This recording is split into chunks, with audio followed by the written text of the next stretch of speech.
Bien, este método de pulso sirve para medir el T1. Recordemos que T1 era un proceso de relajación, que es exponencial de primer orden, referido a la relajación spin-red, que lo que mide es el tiempo que tarda en restablecerse la magnetización longitudinal. O en otras palabras, cuánto tarda en promedio un núcleo en volver desde el estado excitado de mayor energía al estado fundamental de menor energía. T1 depende de la constante giromagnética de los núcleos y de la movilidad de la red. Por eso decimos que T1 suele ser mínimo cuando la frecuencia de las fluctuaciones de la red coincide con la frecuencia del ardor del núcleo. Vemos este gráfico que tenemos acá. Acá ocurrió un pulso.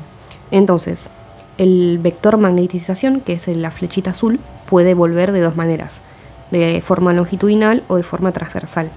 En este caso, que es la forma longitudinal, vemos que lo que pasa es que vuelve a aparecer de a poco, es decir, mientras los núcleos se excitan, vuelve a aparecer el eje de magnetización en el eje Z, que es paralelo al campo B0 aplicado en un principio, es decir, cuando ya tenemos la muestra entre los dos imanes. Lo que vamos a ver es la secuencia de pulsos. Entonces, lo primero que se hace es un pulso en 180, que puede ser en el eje Y o en el eje X, es lo mismo. Se deja esperar un tiempo TD, que se le dice tiempo de delay, y luego se hace un pulso de 90 para que después instantáneamente se mida la FID. Entonces, cuando nosotros hacemos el pulso de 180, lo que se hace, no importa el eje, es reinvertir la magnetización, es decir, que todo el vector M0 pase a estar en el eje menos Z. Entonces, una vez que se hace eso, se deja pasar un tiempo TD. Lo importante acá es que nosotros vamos a hacer muchas repeticiones del proceso. Entonces, dependiendo cuánto tiempo TD dejemos en el medio, es lo que luego vamos a medir. Luego todo esto se va a integrar y se va a hacer un solo gráfico de intensidad versus tiempo. Y de ahí se saca el T1. Bien, entonces recordemos que la bobina receptora, es decir, la que toma la FID, siempre está sobre el eje Y o sobre el eje X. No importa en cuál, pero lo importante es que está perpendicular al eje Z. Entonces, si no hay un vector en el eje Y o en el eje X, no vamos a ver nada en la FID. O sea, por ejemplo, si acá tenemos el vector en menos Z, aunque tomemos la FID no vamos a ver nada, porque no está sobre la bobina radioreceptora.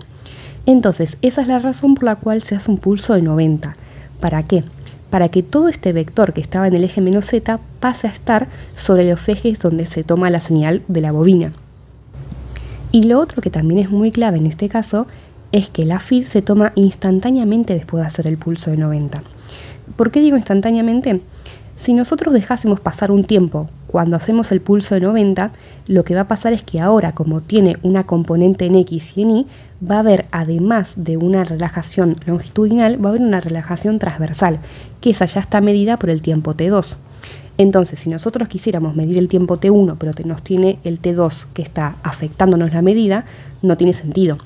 Entonces, una vez que hacemos el pulso de 90, medimos instantáneamente y no va a haber tiempo para que T2 funcione, o sea, no va a haber tiempo para que haya una relajación transversal.